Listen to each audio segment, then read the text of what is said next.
Hi, welcome to my car. I'm Megan.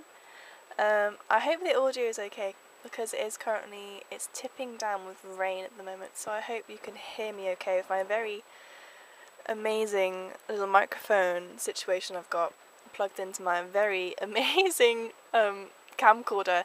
So the quality of the audio is very bad, I'm aware, and I do apologise. This is going to be my series called Not So Niche, where I'm going to be talking about my kind of fashion interests or creative interests in terms of the fashion world, the film industry, stuff like that. This first episode of Not So Niche is going to be about method dressing. So method dressing is like one of my favourite things ever. It's like a combination of fashion and film, two of my favourite things, and they work beautifully together. So method dressing itself is like a new rising trend that can almost certify some movie stars into fashion icons. And of course their stylists. We have to remember these stylists and give them their flowers because these amazing pieces of art really come from the brains of these amazing stylists. So a little bit about the definition and the history of method dressing. The first actual example of method dressing was when Gina Davis wore a basketball-inspired dress to the 1992 premiere of her film A League of Their Own. So that was the first kind of time someone actually wore a themed dress to promote that movie. But the actual term method dressing itself was coined back in 2023 by Andre Wheeler, and that was during the Little Mermaid press tour with Halle Bailey, who during the press tour was styled by Nicole Goodman. But then the term itself was popularised quite dramatically by Law Roach and Zendaya, probably the most well-known person to do method dressing. When you think of method dressing, you probably think of Zendaya. They started doing method dressing more clearly during the press tour for her Spider-Man films back in 2018. And yeah, I'd say that they are now seen as almost the face of method dressing since then. So method dressing can be defined as a practice that extends the cinematic universe of the film onto the red carpet, which can then appeal to more audiences and allow for more virality. And this is why it's also becoming more beneficial marketing-wise. And so when I was planning this video about method dressing, I thought I was going to focus on a few fashion examples, fashion case studies, if you will. So I'm going to be talking about Margot Robbie, Zendaya, and Jenna Ortega.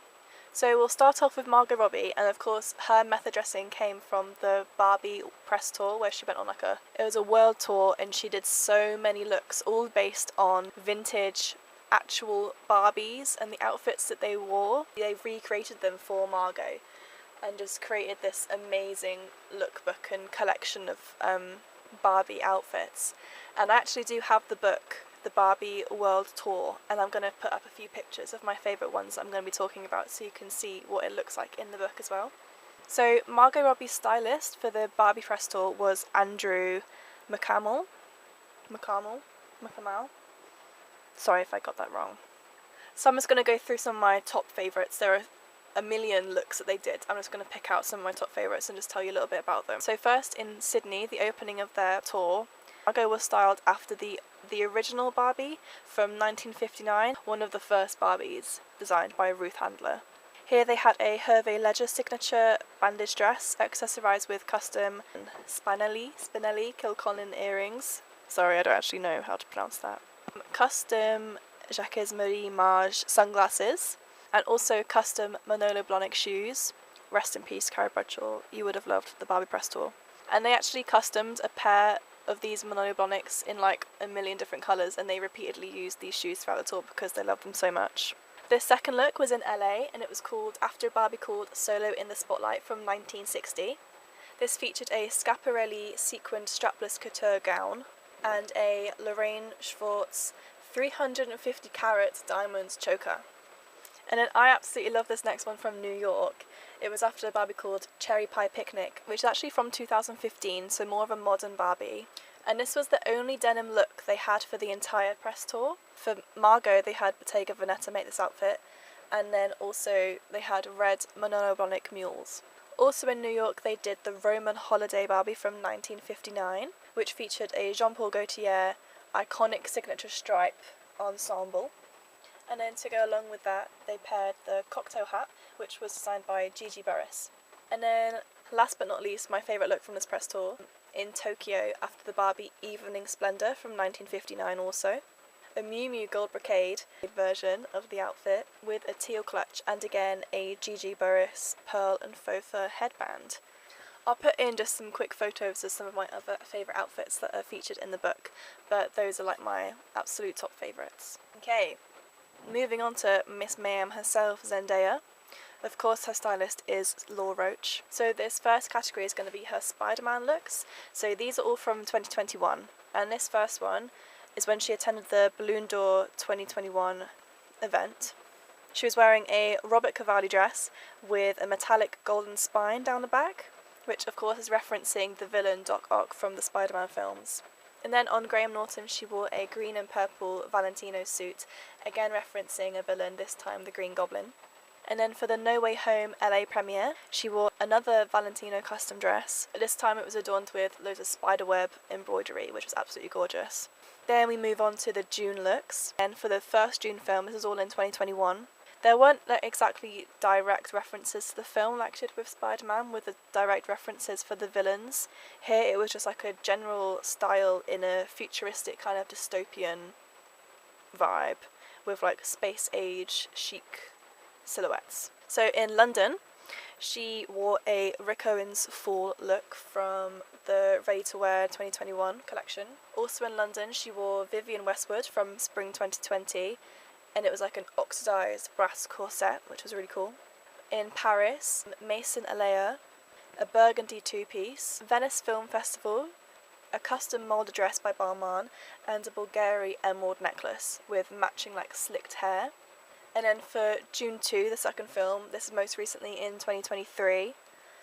So for the Paris premiere, she wore custom Louis Vuitton. In Mexico City, it was custom Bottega Veneta in like a mocha colour. And then back in London again, this most famous one that really went viral was the absolutely iconic Mugler robot bodysuit outfit. And then for her most recent film press tour, which was of course Challengers, this year, 2024, she did loads of tennis-themed outfits, which was absolutely brilliant. I can't wait for them to release Challengers on like a streaming service. I haven't watched it since it came out in the cinema, and I'm getting really impatient. All I want to do is watch it again. So for the Australia premiere of Challengers, she wore a custom Loewe court dress, which actually featured Zendaya's own shadow on the dress. This was said by Law Roach in an interview. I'll try and find the interview. But of course, Loewe was part of the... Jonathan Anderson was part of the costume design for quite a few of the costumes throughout the film, so then he of course had quite a hand in some of her press tour outfits as well. Zendaya also wore Spring-Summer Louis Vuitton from 2013, which is from the Marc Jacobs era. She was then seen in a Loewe pleated tennis dress and of course the tennis ball heels. For the London premiere, she wore custom Tom Brown, adorned with tennis rackets. Then we saw a matching two-piece from Vivienne Westwood's Spring-Summer 1994 Café Society collection. We then have vintage Ralph Lauren from Spring-Summer 1992, more Ralph Lauren 1992 shirt and tie, and then a baby pink Jacquemus interpretation of a tennis polo, and finally a Thierry Mugler pencil skirt suit. So after we've had Zendaya kind of been doing this method dressing for quite a few years, we've seen more stars introduce themselves to this idea. And most recently we've had Jenna Ortega do method dressing for the Beetlejuice press tour. So this was this year, 2024, and her stylist was Enrique Melendez. And all her outfits kind of featured film references from the original film, as well as character recreations of their outfits. It's really gothic-y, it really plays into the film, and it's just really fun. In Mexico, she wore a low-line strapless leather dress featuring the moulded shrunken heads from this film after the character Bob. In New York, she wore Dolce & Gabbana. Also in New York, Vivienne Westwood, as well as Agent Provocateur corset, which is after the character Delia from the first film. Also in New York, she wore Tom Brown, saying a recently deceased handbag, which is inspired by Lydia's uniform in the first film. At the Venice Film Festival, Jenna wore Alessandra Rich, more like a preppy look after the character Adam, the ghost in the first film. Also at the Venice Film Festival, she wore a burgundy suit by Paul Smith, which is a bit of homage to Beetlejuice's wedding outfit in the first film. Again at the festival, she wore the Christian Dior red dress after Lydia's wedding in the first film.